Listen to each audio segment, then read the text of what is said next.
रोज़ हम देखते हैं कि दिल्ली में कोरोना के केसेस बढ़ते जा रहे हैं।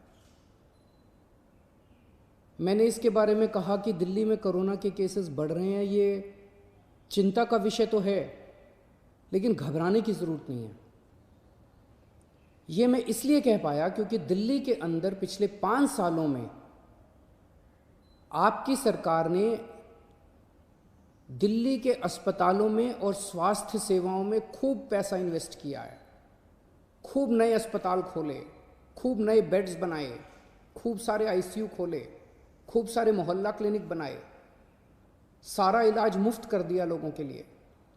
पिछले 5 सालों के अंदर दिल्ली के अंदर अभूतपूर्व विकास हुआ है दिल्ली की स्वास्थ्य सेवाओं में।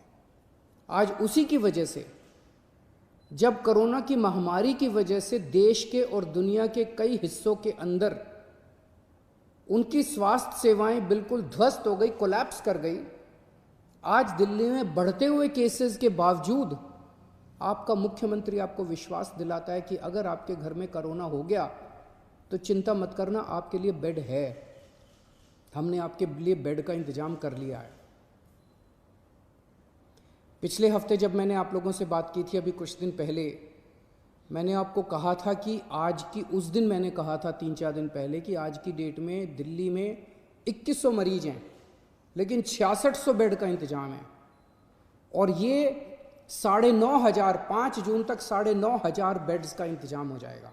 9,500 बेड्स, जबकि आज की डेट में मेरे ख्याल से 2300-2400 पेशेंट्स हैं आज। तो 2300-2400 पेशेंट्स के अगेंस्ट में हमारे 9,500 बेड्स का इंतजाम होगा।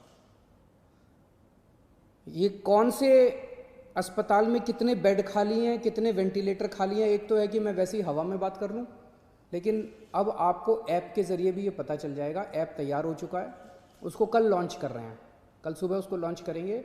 आप उस ऐप को डाउनलोड कर लेना और आपको पता चल जाएगा कि किस अस्पताल के अंदर कितने बेड खाली हैं। और अगर आपके घर में कोरोना हो तो आप वहाँ जा सकते हैं। लेकिन अगर हमने बॉर्डर्स खोल दिए तो पूरे देश भर से लोग दिल्ली इलाज कराने के लिए आते हैं। क्यों आते हैं? 2 कारणों से दिल्ली आते हैं।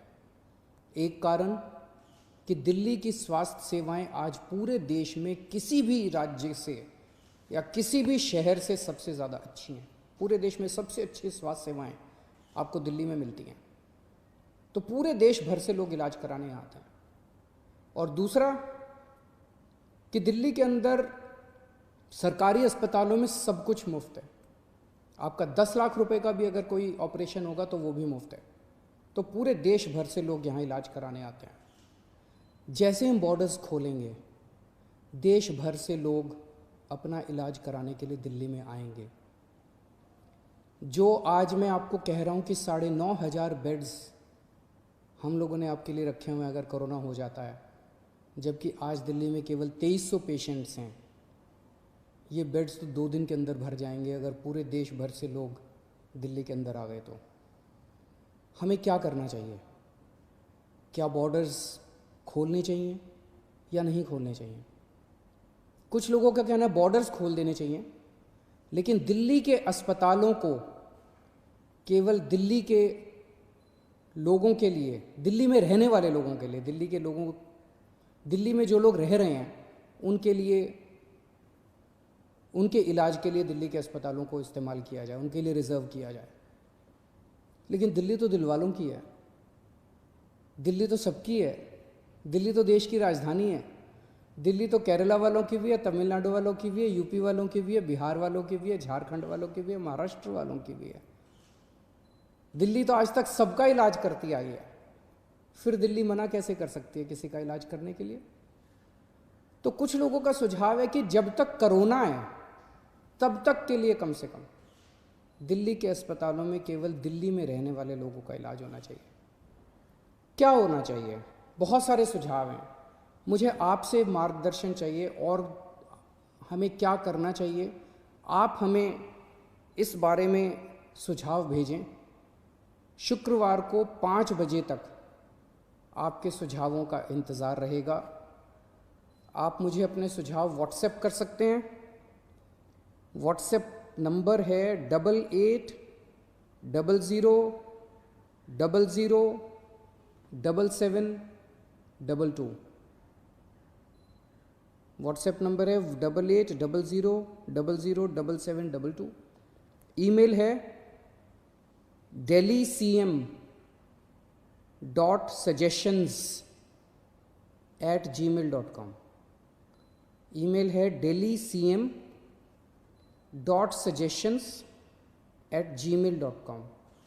और अगर आपके पास व्हाट्सएप नहीं है, अगर आपके पास ईमेल नहीं है, तो आप इस नंबर पे फ़ोन कर सकते हैं और अपना सुझाव छोड़ सकते हैं। आपकी आवाज़ रिकॉर्ड हो जाएगी। 1031 डायल कीजिएगा, आप अपने सुझाव छोड़ सकते हैं। फ़िलहाल 1 हफ्ते के लिए हम दिल्ली के बॉर्डर सील कर रहे हैं। एसेंशियल सर्विसेज जारी रहेंगी। सरकारी ऑफिसर्स जो हैं वो आई कार्ड के बेसिस पे आ जा सकेंगे, पास लेकर आया जाया जा सकेगा। तो फ़िलहाल 1 हफ्ते के लिए हम अपने बॉर्डर सील कर रहे हैं। उसके बाद जो सुझाव आएंगे, जो आप मार्गदर्शन करेंगे, जो आप जैसा कहेंगे, सभी के सुझावों के आधार के ऊपर हम एक्सपर्ट से भी बात करेंगे और भी बहुत सारे लोगों से बात करेंगे। उसके आधार पर अगले हफ्ते फिर इसके बारे में एक ठोस निर्णय ले पाएंगे। नमस्कार।